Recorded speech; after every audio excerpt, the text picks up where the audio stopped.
Merhaba arkadaşlar, örgü kanalıma hoş geldiniz. Kız çocuklarımız için örgüsü kolay, tığ işi bir elbise modeli yaptım. Bugün bunun anlatımını sizlerle paylaşmak istiyorum. Elbisenin örgüsü çok kolay arkadaşlar. Bakın görüntü olarak da çok güzel görünüyor. Bir günde örebilirsiniz bu elbise örgüsünü.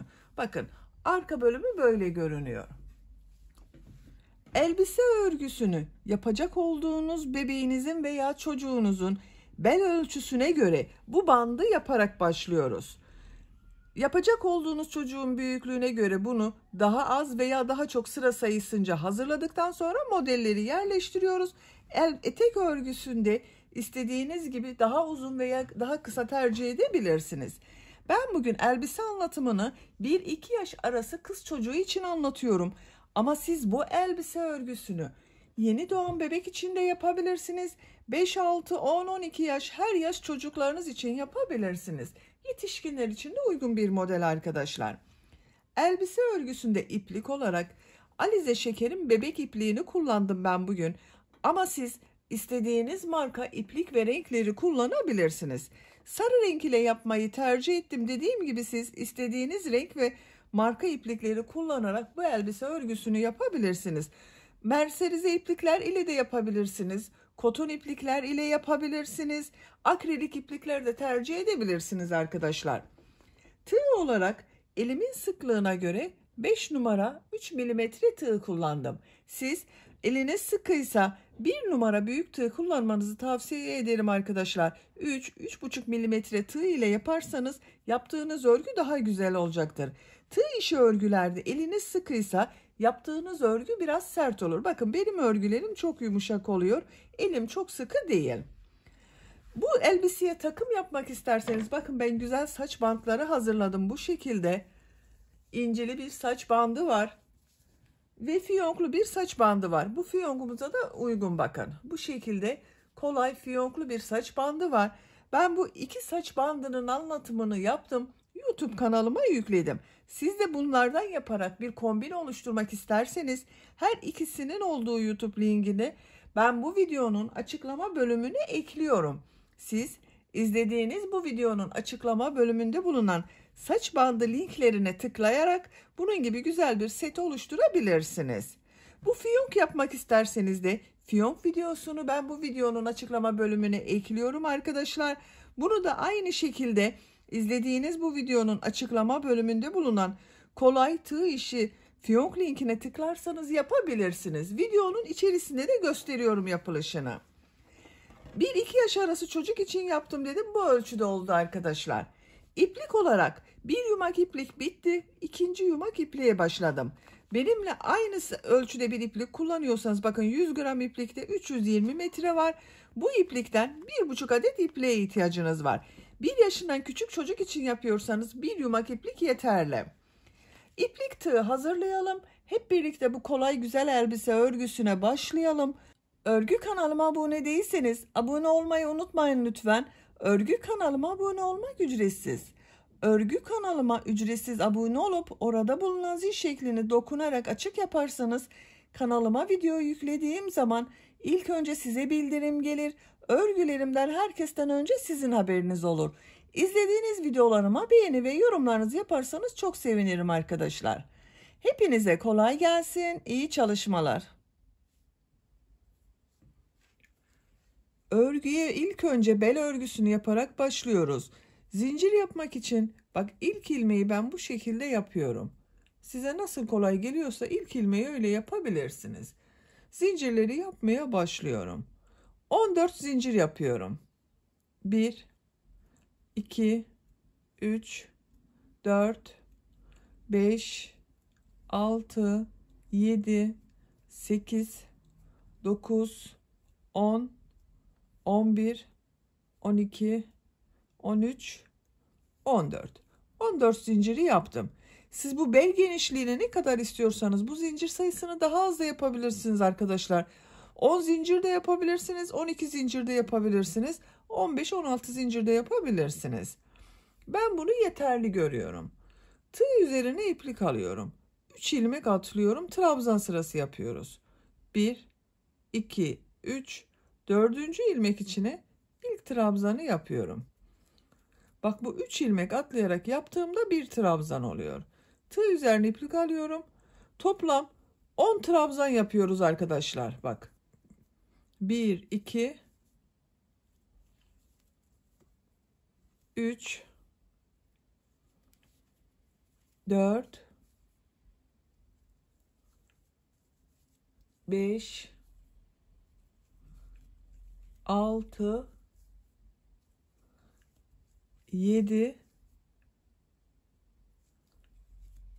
8, 9, 10. Bak 10 trabzan yaptım. Bu ilk başta 3 ilmek atlayarak yaptığımla birlikte 11 trabzan var. Bak 1, 2, 3, 4, 5, 6, 7, 8, 9, 10, 11. Siz bunu 12 trabzan, 13 trabzan yapabilirsiniz, 10 trabzan yapabilirsiniz. Bu bel örgüsünün genişliği olacak. Bak şu şekilde. Santimetre olarak da ölçelim isterseniz.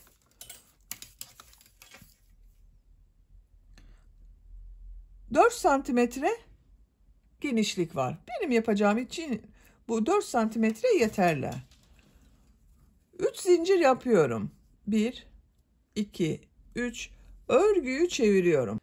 Tığ üzerine iplik alıyorum. Bak bu sırada trabzanların üzerine yapmayacağız arkadaşlar. Yine trabzan yapacağız.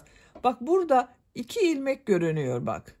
1, 2, 1, 2. Bu diğer tarafta görünen ilmekten alarak trabzan yapacağız.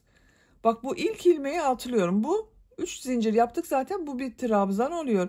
Bak ikinci ilmeği şu şekilde alıyorum. Trabzan yapıyorum. Bak bu da bir trabzan, 2 oldu. 3. Bak şu şekilde. 2 ilmekten ikincisini alıyorum. Diğer tarafta olunan ilmeği. Trabzan yapıyorum. 2 defa da çıkardığım trabzanı yapıyorum.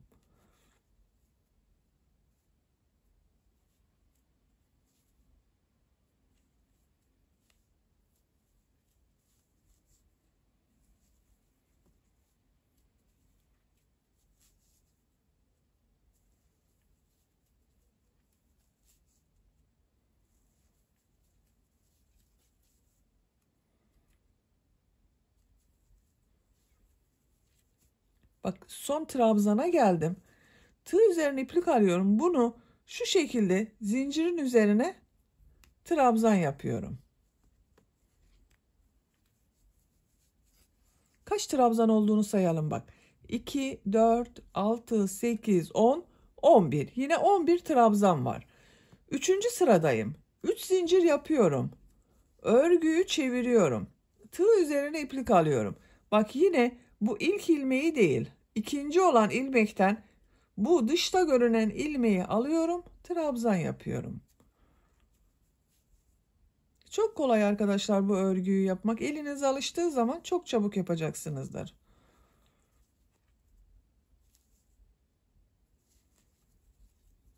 Bak tekrar ediyorum. Şu şekilde yapmıyorum. Burada görünen 2 ilmekten dışta görünen, dış tarafta görünen ilmeği alıyorum. Trabzan yapıyorum.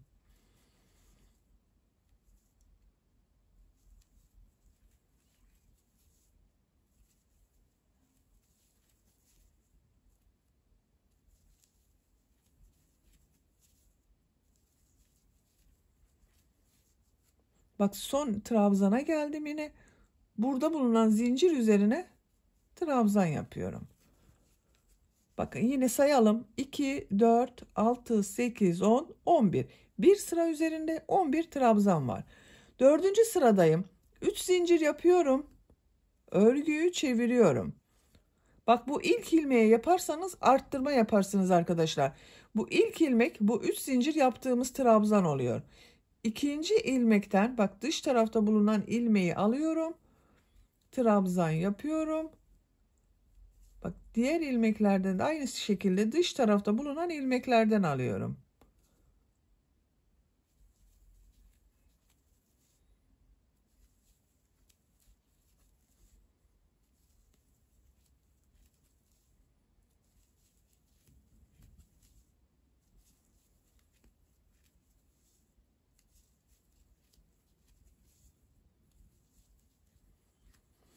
Bak sıra sonunu tekrar gösteriyorum. Üst zincir yaparak dönüş yaptım. Son zincirin üzerine trabzan yapıyorum. Boşluktan alarak da yapabilirsiniz onu. Yine bak bu bir sıra üzerinde 11 trabzan var. Diğer tarafın görüntüsü bak böyle, iki tarafta aynı oluyor. Bu örgü arkadaşlar yapacak olduğunuz çocuğun veya kişinin, yetişkinler için de yapabilirsiniz. Bunu çocuklar için de yapabilirsiniz.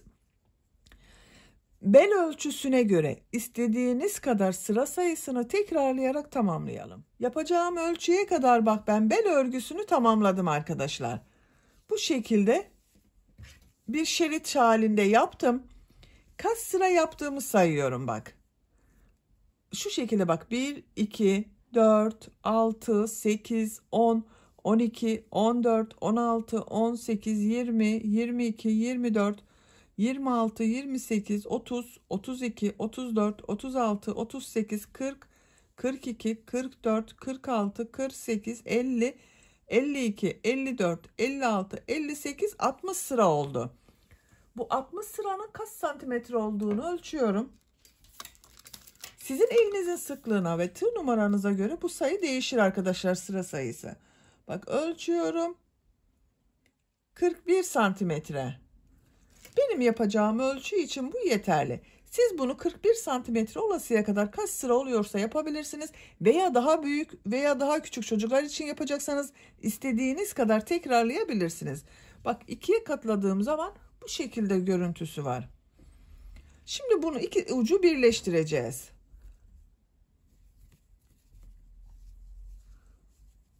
Bak şu şekilde tutuyorum. Tığı çıkartıyorum. Karşı taraftan. İki tarafta aynı görüntüde olduğu için fark etmeyecektir arkadaşlar. Bak bu ilk ilmeğe tığı takıyorum. İlmeği aldım. İçinden çekiyorum.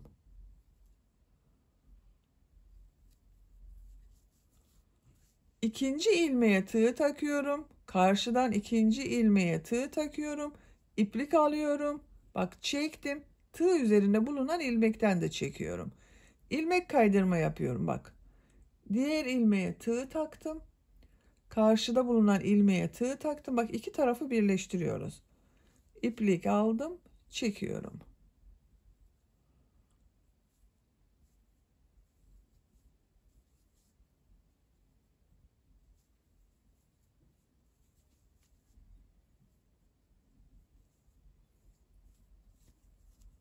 İlmekleri karşılıklı birleştiriyoruz.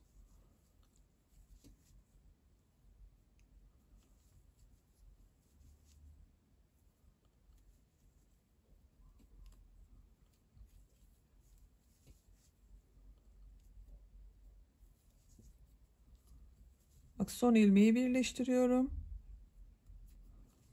Karşıdan son ilmeğe tığ takıyorum. İplik aldım. İlmek kaydırma yaptım. Bak. Birleştirme yaptığım yerin görüntüsü böyle. Diğer tarafın bak görüntüsü de bu şekilde. Bakın. Böyle oldu arkadaşlar. Elastik bir görüntüsü var. Bak esniyor. Şimdi bunun çevresinden bir sıra sık iğne yapıyorum. Modeli başlamadan önce bir sıra sık iğne yapıyorum. Bak bir zincir yapıyorum.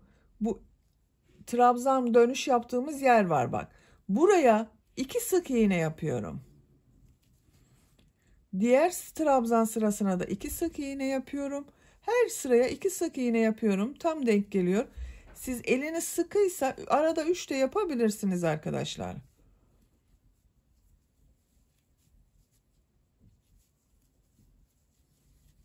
Bak bu şekilde sık iğne yapıyorum. Sık iğne sırası yaparak sıra sonuna kadar devam edelim. Sık iğne yaparak sıra sonuna kadar tamamladım.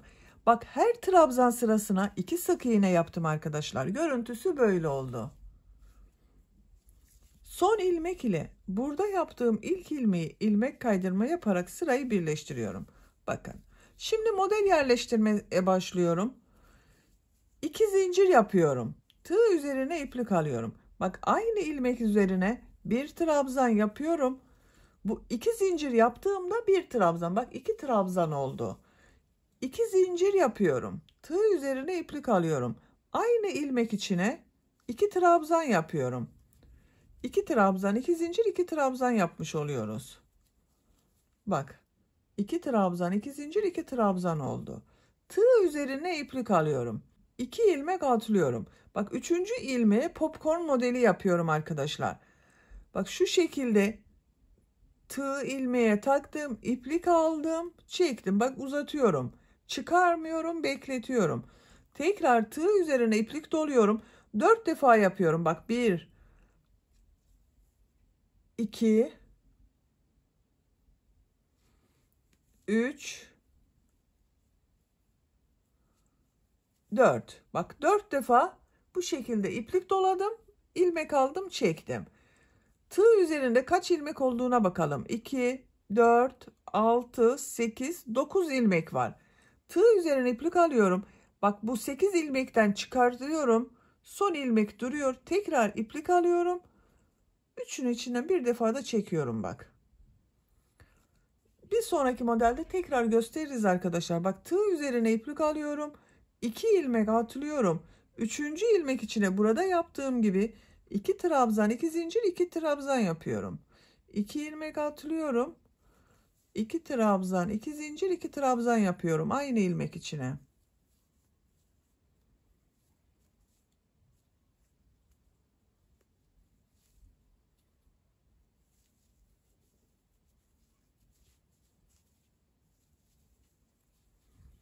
Bak 2 trabzan, 2 zincir, 2 trabzan yaptım. Şimdi popcorn modeli yapacağız. Tığ üzerine iplik alıyorum. 2 ilmek atlıyorum. Popcorn modeli için elimi takip ederseniz daha iyi anlaşılır arkadaşlar. Bak 2 ilmek atlıyorum. Tığ ilmeğe taktım. İplik aldım. Uzatıyorum. Bak tığ üzerinde 3 ilmek var. Bekletiyorum. Çıkarmıyorum. Tekrar tığ üzerine iplik doluyorum. İlmek aldım. Bak. Tığ üzerinde 5 ilmek var. 2 oldu. Tığ üzerine iplik alıyorum. İplik aldım. 3. Tekrar bak tığ üzerine iplik alıyorum. İlmek aldım. Çıkardım. 4 oldu. 4 defa yapıyoruz aynı işlemi. Şu şekilde içinden çektim.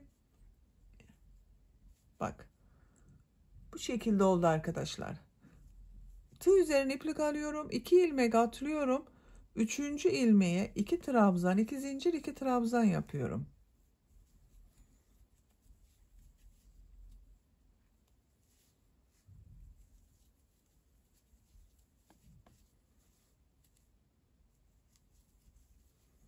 Bak aynı ilmeğe 2 trabzan, 2 zincir, 2 trabzan yaptım. Tığ üzerine iplik alıyorum. Tekrar şu popcorn modelini yapıyoruz. 2 ilmek atlıyorum. 1, 2, 3, 4. Bak 4 defa aynı işlemi yaptım. İlmek aldım. Hepsini içinden çektim. Bak son ilmekten çıkarmıyorum. Tekrar iplik alıyorum. Onu içinden çıkartıyorum. Tığ üzerine iplik alıyorum. 2 ilmek atlıyorum. 2 trabzan, 2 zincir, 2 trabzan yapıyoruz. Bak modelimiz bu şekilde oluyor. Sıra sonuna kadar devam edelim. Bir model, bir popcorn modeli yaparak bak sıra sonuna kadar tamamladım. Son olarak da bir popcorn modeli yaptım. Sıra başında bak 2 trabzan, 2 zincir, 2 trabzandan oluşan modeli başladım. Sıra sonunda popcorn ile bitirdim. Bunun birbirine devam etmesi gerekiyor arkadaşlar. Eğer iki model yan yana gelirse modeliniz güzel görünmeyecektir. Ayarlama yapabilirsiniz. Benim tam denk geldi. Eksik veya fazla gelmedi sayılar. Eğer sizin tam denk gelmediyse, popcorn modeli eksik geldiyse bu aralarda bak son sıralar aralarda bir ilmek eksik veya bir ilmek fazla yapabilirsiniz aralarda.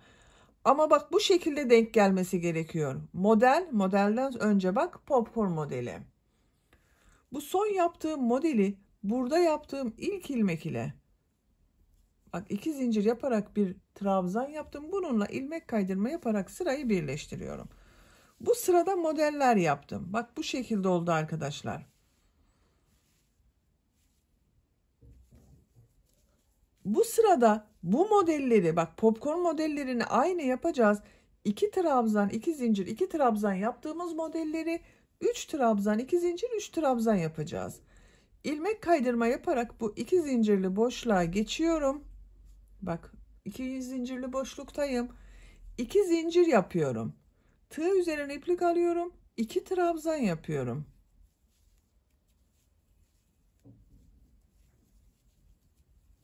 İki zincirle birlikte 3 trabzan oldu.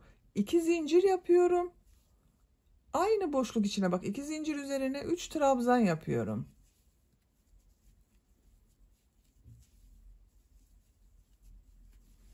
Üç trabzan, 2 zincir, 3 trabzan oldu.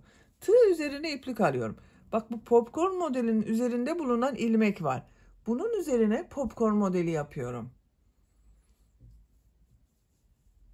Yine 4 defada yaptığım popcorn modelini yapıyorum. 3 4. Tığ üzerine iplik alıyorum. Bu 2 zincirli boşluğa 3 trabzan, 2 zincir, 3 trabzan yapıyorum.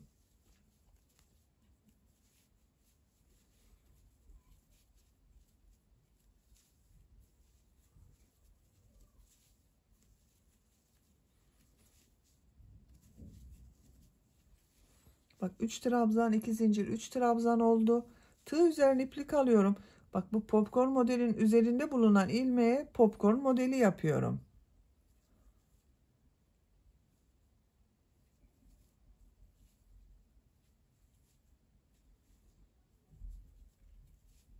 Tığ üzerine iplik alıyorum. Bu model ortasına 3 trabzan, 2 zincir, 3 trabzan yapıyorum.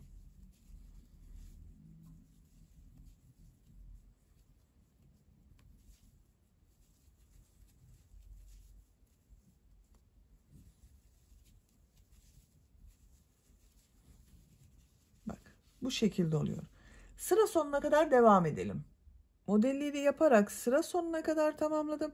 Son bak, yine popcorn modeli yaptım arkadaşlar. Bu ilmek ile burada yaptığım, bak, 2 zincir yaparak yaptığım bir trabzan var. İlmek kaydırma yaparak sırayı birleştiriyorum. Bu sırada bak, bu trabzan yaptığımız modelleri 3 trabzan, 2 zincir, 3 trabzan yaptık. Popcorn modellerin üzerine yine popcorn modeli yaptık. Bak, görüntüsü böyle oluyor. Bu sıradan itibaren örgüye 3 trabzan, 2 zincir, 3 trabzan şeklinde devam edeceğiz modelleri. İlmek kaydırma yaparak bu 2 zincirli boşluğa geçiyorum. 2 zincir yapıyorum. 2 trabzan yapıyorum. Bak, 3 trabzan oldu. 2 zincir yapıyorum. 3 trabzan yapıyorum.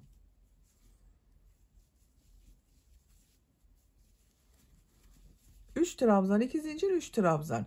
Tığ üzerine iplik alıyorum. Bu popcorn modelinin üzerinde bulunan, bak, bu ilmeğe popcorn modeli yapıyorum.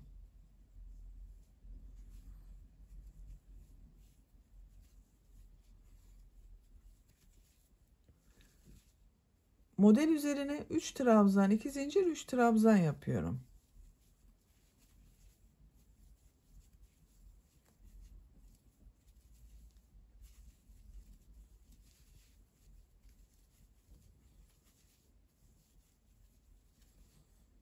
Tığ üzerine iplik alıyorum. Popcorn modelinin üzerine popcorn modeli yapıyorum.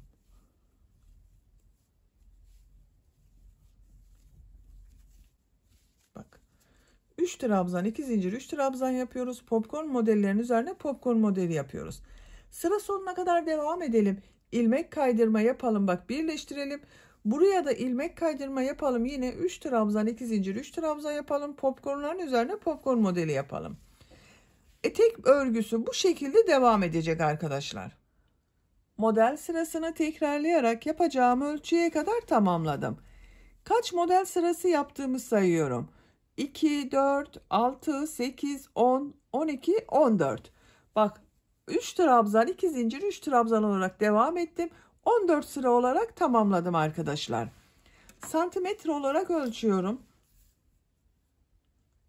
23 santimetre yükseklik var. Siz isterseniz 1-2 sıra devam edebilirsiniz örgüye arkadaşlar. Daha uzun olsun istiyorsanız örgüye devam edebilirsiniz. Ben burada bitirdim. En son bak, ilmek kaydırma yaparak ilk model ile birleştirdim. Bu popcorn modelini. Bir zincir yapıyorum. Son sırayı yapıyoruz. Tığ üzerine iplik alıyorum. Bu iki zincirli boşluğa bak, bir trabzan yapıyorum. Pıtırcık modelleri yapıyoruz. 2 zincir yapıyorum. Yaptığım bu trabzanı bak şu şekilde tığ boşluğa takıyorum. Sık iğne görünümü yapıyorum bak. Tığ üzerine iplik alıyorum. Bak aynı zincir boşluğuna bir trabzan yapıyorum. 2 zincir yapıyorum. Boşluktan alıyorum. Sık iğne yapıyorum. Bak minik pıtırcıklar oluyor. Bunun gibi 5 tane yapıyorum veya 6 tane de yapabilirsiniz.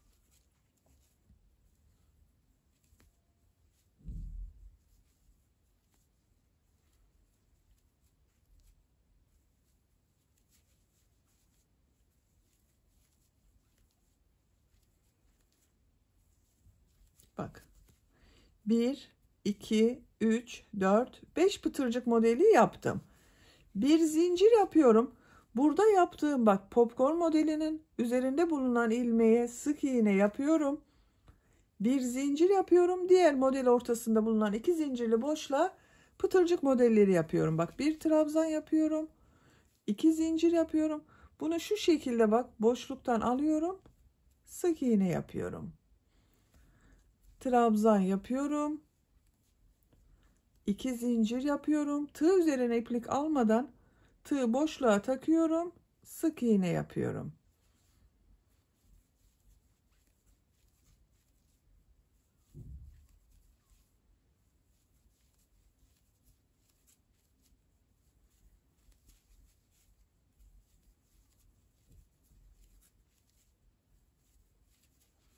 Bak 2, 4, 5 oldu. Bir zincir yapıyorum. Bu popcorn modeli üzerinde bulunan ilmeğe sık iğne yapıyorum. Bir zincir yapıyorum. Diğer modele başlıyorum. Bak bu şekilde oluyor arkadaşlar. Sıra sonuna kadar devam edelim. Modelleri yaparak sıra sonuna kadar tamamladım. Bak son yaptığım modeli bir zincir yapıyorum. Bu ilk başladığım ilmek ile ilmek kaydırma yaparak birleştiriyorum. İpliği kesiyorum.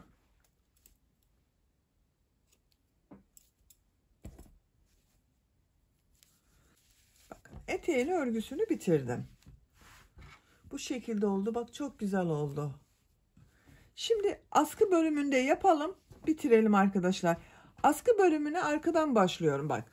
Bu birleştirme yaptığım yer var. Bel örgüsünü birleştirdiğim yer. Buradan arka bölüm için işaret yapıyorum. Bak trabzan sıralarını sayıyorum. Bak bu 1, 2, 3, 4, 5, 6, 7. Buraya işaret yapıyorum. Bak bu birleştirme yaptığım yerden tekrar sayıyorum. 1, 2, 3, 4, 5, 6, 7. Buraya da işaret yapıyorum. Bu ikisinin ortasına trabzan sırası yapacağız. Buradan başlıyorum. Bak işareti çıkarıyorum. Buradan bir ilmek yapıyorum. 3 zincir yapıyorum. Tığ üzerine iplik alıyorum. Bak bu trabzan sırasına bir trabzan yapıyorum. İkinci trabzan sırası bak buraya 2 trabzan yapıyorum. Her trabzan sırasına 2 trabzan yapıyorum bak.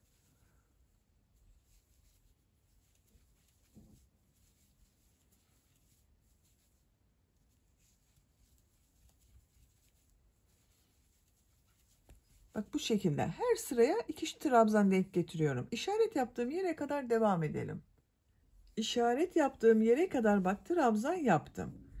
Kaç trabzan yaptığımı sayıyorum. 2, 4, 6, 8, 10, 12, 14, 16, 18, 20, 22, 24, 26, 28. Bak bu 3 zincir yaptığımla birlikte 28 trabzan var. 3 zincir yapıyorum.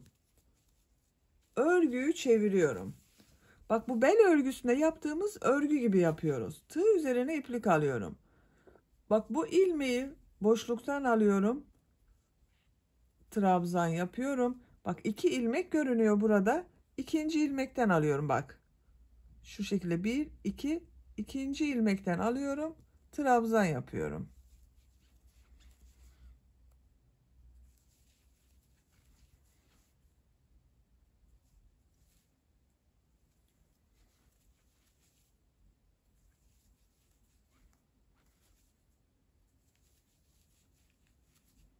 Sıra sonuna kadar devam edelim. Sıra sonuna kadar bak bir ilmekten alarak trabzan yaptım.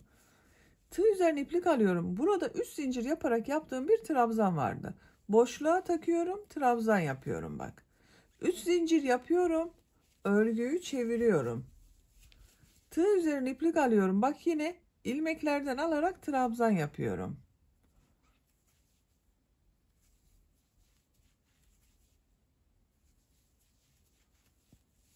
Sıra sonuna kadar devam edelim. 3 zincir yapıp geriye dönelim. Bu şekilde örgüye devam edelim arkadaşlar. Trabzan sıralarını tekrarlayarak bak 9 sıra tamamladım.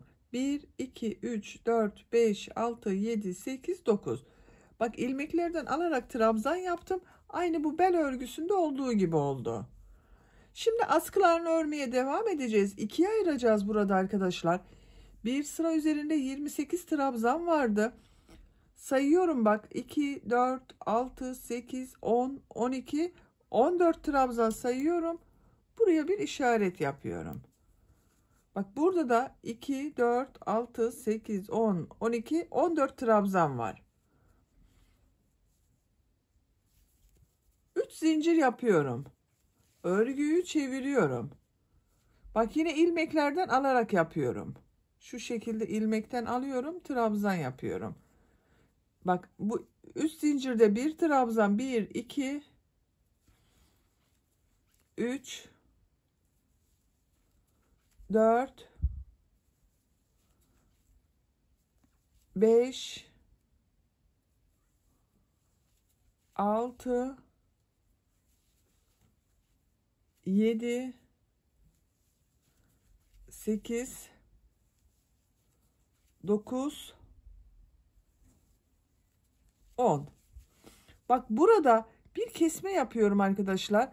Bu iki ilmeği birlikte yapıyorum. Bak 11.'yi çıkardım, bekletiyorum. Tığ üzerine iplik alıyorum. Bak diğer ilmekten de ilmek aldım. Birlikte yapıyorum. İçinden çekiyorum. 3 zincir yapıyorum. Örgüyü çeviriyorum. 11 ilmek ile örgüye devam edeceğiz. 11 trabzan yapacağız.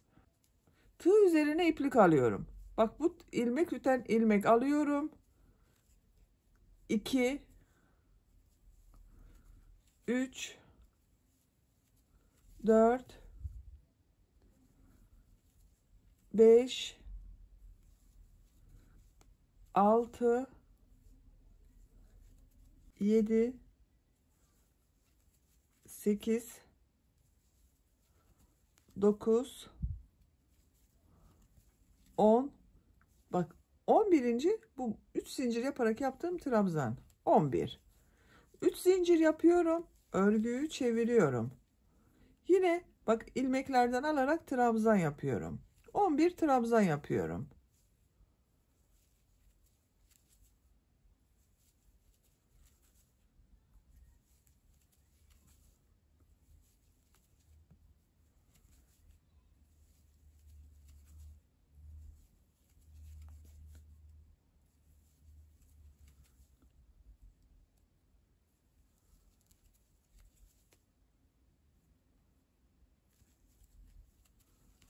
Üç zincir yapıyorum.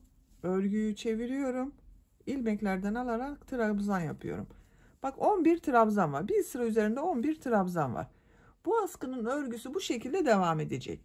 Diğer askının örgüsünde başlayalım. İki örgüyü birlikte devam ederiz. İpliğin ucundan uç noktasını çıkarıyorum. İpliğin diğer uç noktasını oradan başlıyorum bak. Diğer askıya nereden başlayacağıma bakıyorum. Bak bu işaretten sonra 2 ilmekten sonra trabzan yaptım. Buradan da sayıyorum arkadaşlar. Bak işaretten sonra 1, 2, 3. ilmeğe ipliği bağlıyorum.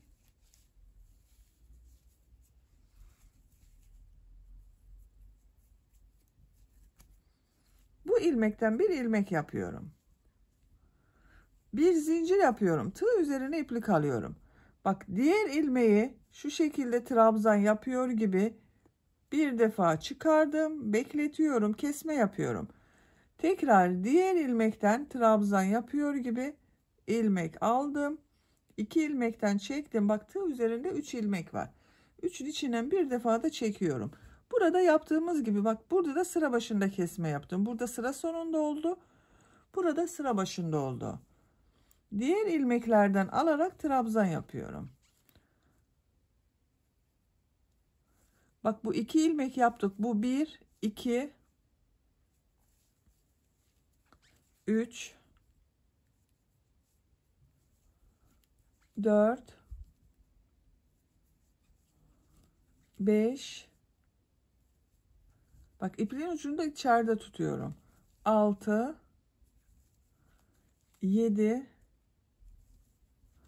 8, 9, 10. Bak 11. 3 zincir yaparak dönüş yaptığım trabzana yapıyorum. 11. 3 zincir yapıyorum. Örgüyü çeviriyorum. Aynı şekilde ilmeklerden alarak trabzan yapıyorum. 2, 3, 4, 5, 6, 7, 8, 9,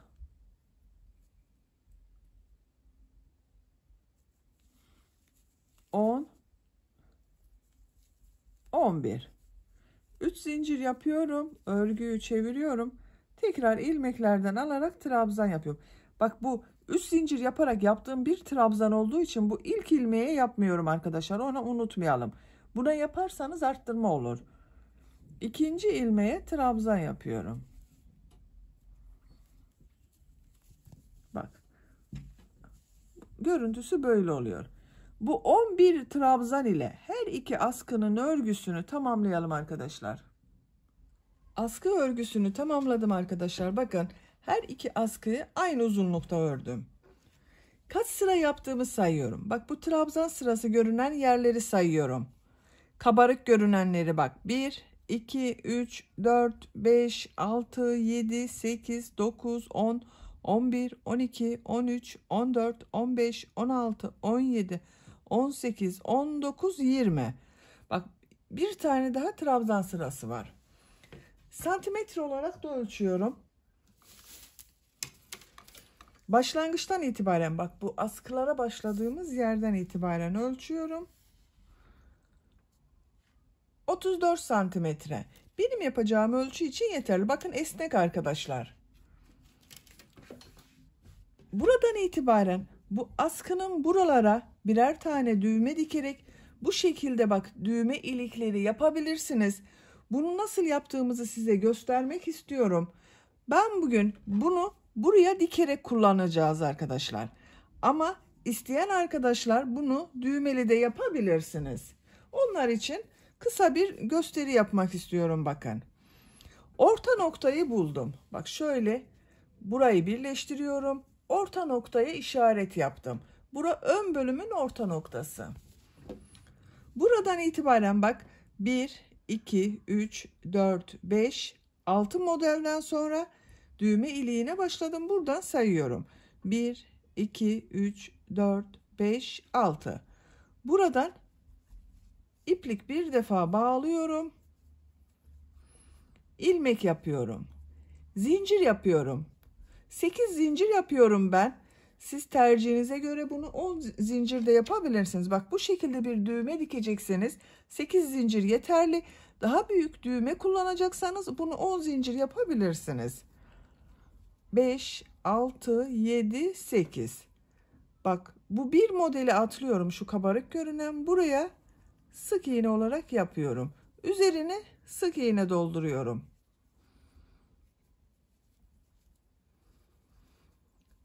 8-10 sık iğne yeterli olacaktır.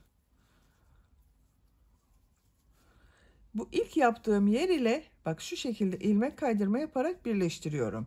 Ben bunu devam etmeyeceğim arkadaşlar. Sökeceğim şimdi. Siz isterseniz bak bu şekilde her iki tarafı hazırlayabilirsiniz.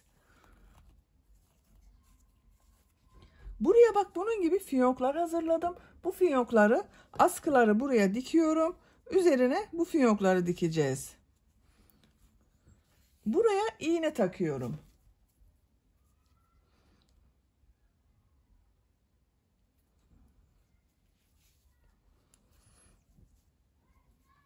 Söküyorum. Bunu göstermek için yaptım düğme iliğini arkadaşlar. Tercihinize göre siz istediğiniz gibi kullanabilirsiniz.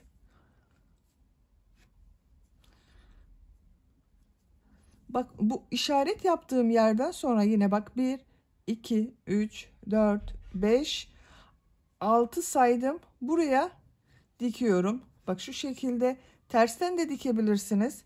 Ben şu şekilde iğne ile dikiyorum bak bunu.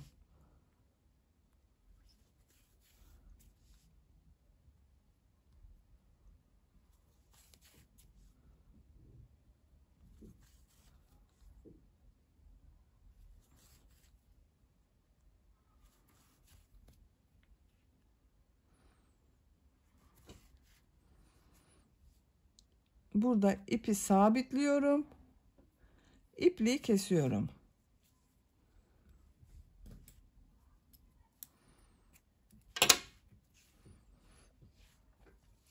Bu hazırlamış olduğum bak fiyonk var. Bunu buraya dikeceğiz.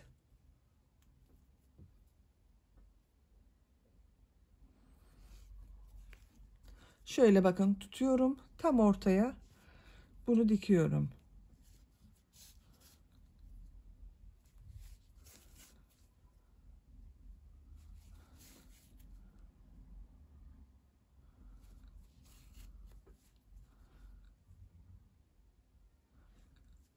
Ters taraftan bak içeriden geçirdim ipliği. Diğer tarafı da şu şekilde bakın gösteriyorum. Hazırladım. İpliği içeride kaybediyorum ve kesiyorum.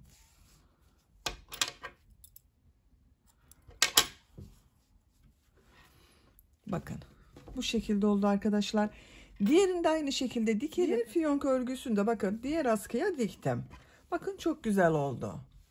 Bu fiyonkun nasıl yapıldığını ayrı bir video şeklinde çektim. YouTube kanalıma yükledim arkadaşlar. Ama bu videonun içerisinde de bunu kısaca anlatmak istiyorum. Gelin hep birlikte bu fiyongu yapalım. Buraya dikelim. Beyaz renkli fiyonk yapıyorum ben arkadaşlar. Bakın bugün bu fiyongu yapmak istiyorum. Siz istediğiniz renk iplikleri kullanabilirsiniz.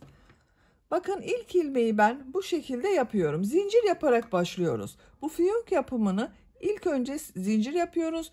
Büyüklüğünü ne kadar istiyorsanız o kadar sayıda zincir yapabilirsiniz. İlk ilmeği bak ben bu şekilde yapıyorum. Size nasıl kolay geliyorsa ilk ilmeği öyle yapabilirsiniz. Zincirleri yapmaya başlıyorum. 19 zincir yapıyorum. 1, 2, 3, 4, 5, 6, 7, 8, 9, 10, 11, 12, 13, 14, 15, 16, 17, 18, 19. Bakın bu şekilde bir zincir elde ettim. Bunun üzerine şimdiki sırada sık iğne yapıyorum. Bakın bu ilk ilmekten tığ takıyorum. Tığ üzerine iplik almıyorum. Sık iğne yapıyorum. Her ilmek üzerine bir sık iğne yapıyorum. 19 sık iğne yapacağız arkadaşlar. Sıra sonuna kadar devam edelim. Zincir üzerine 19 sık iğne yaptım. Bakın arkadaşlar ben tek sayı yapmayı tercih ediyorum. Bakın fiyonku ortadan büzdürme yapacağız. İki tarafta eşit sayı kalması için ben tek sayı olarak zincir ile başlıyorum. 19 zincir ile başladım. 19 sık iğne yaptım. Bir zincir yapıyorum. Örgüyü çeviriyorum. Bakın ilmeği bu şekilde alarak sık iğne yapacağız. Şöyle almıyorum bakın. İki ilmeği birlikte almıyorum. Burada bakın iki ilmek görünüyor. Bu dış tarafta görünen ilmekten tığ takıyorum. Sık iğne yapıyorum. Bakın iki ilmek var. İkinci ilmeğe sık iğne yapıyorum. Bakın tekrar gösteriyorum. Şu şekilde yapmıyorum arkadaşlar sık iğneyi. Bu dış ilmekten alıyorum. Sık iğne yapıyorum. 19 sık iğne yapacağız yine.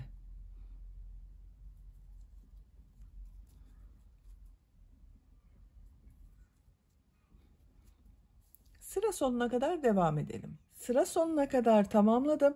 Bir sıra üzerinde 19 sık iğne yaptım. Bakın görüntü olarak böyle oldu arkadaşlar. Dış ilmekten aldığımız için burası kabarık göründü. Bir zincir yapıyorum. Örgüyü çeviriyorum. Tığ üzerine iplik almadan, bakın bu ilk gördüğüm ilmeğe tığı takıyorum. Sık iğne yapıyorum. Yine aynı şekilde bakın dış ilmekten alıyorum. Bu şekilde yapmıyorum. Dış ilmekten alarak sık iğne yapıyorum.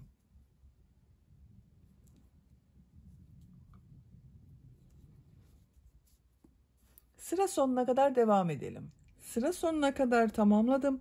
Bir sıra üzerinde yine 19 sık iğne var. Bir zincir yapıyorum. Örgüyü çeviriyorum. Bakın bu kendi ilmeğine yapmıyorum arkadaşlar dönüşlerde. Bu ilk ilmekten ilmek alarak sık iğne yapıyorum. Her sırada arttırma yapmamaya dikkat edin. 19 sık iğne olacak. Bakın yine dış ilmeklerden alarak sık iğne yapıyorum. Görüntü olarak bu şekilde görünüyor. Şöyle bir görüntü elde ediyoruz bakın. Bu fiyonk yüksekliğini, genişliğini, yani şu genişliği siz ne kadar istiyorsanız o kadar sıra sayısını tekrarlayarak tamamlayalım. Fiyonk örgüsünü bak 12 sıra sık iğne yaptım arkadaşlar. Sayıyorum. 1, 2, 3, 4, 5, 6, 7, 8, 9, 10, 11, 12. Bu genişlik benim için yeterli. Siz isterseniz bir sıra eksik yapabilirsiniz veya bir sıra fazla yapabilirsiniz. İpliği kesiyorum. İlmek içinden geçirdim. Bakın. Şimdi bunun orta bölümden şu şekilde bak büzme yapacağız. Ben bugün sarı renkli iplik ile yapıyorum. Bak şu şekilde az miktarda bir sarı renk ipliğe ihtiyacımız var.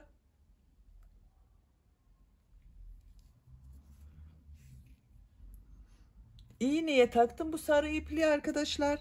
Tam orta noktayı buluyorum. Bir sırada 19 sık iğne var. Bak buradan sayıyorum. 2, 4, 6, 8, 9. Bak 10'uncuya şu şekilde bir ilmek yapıyorum. Tam orta nokta arkadaşlar. 9 burada, 9 burada var. Ortada bulunan ilmeğe bak yaptım. Şu şekilde aynı sırada yapıyorum bak. İlmeklerden iğneyi takıyorum.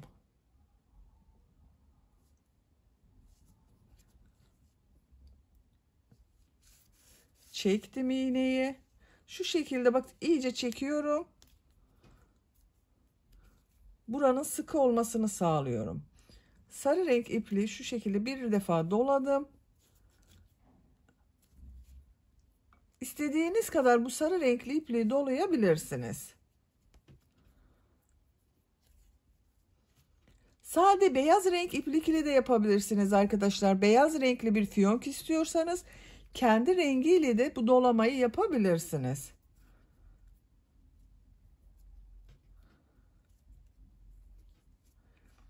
Bak örgünün ters tarafından şu şekilde iğneyi taktım. İlmek yaptım. Çektim. Sağlamlaştırıyorum. Açılmasın. Bak şu şekilde.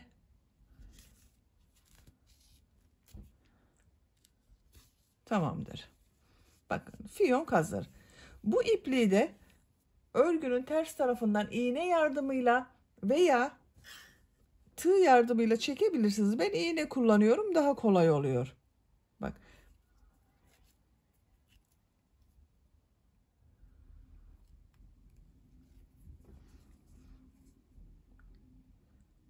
Bak şöyle içerisinden çekiyorum arkadaşlar.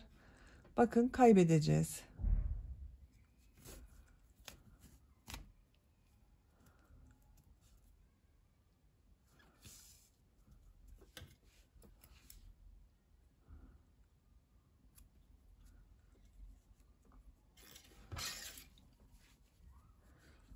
Fiyonk örgüsünü tamamladım arkadaşlar. Bakın ben elbiseye diktim.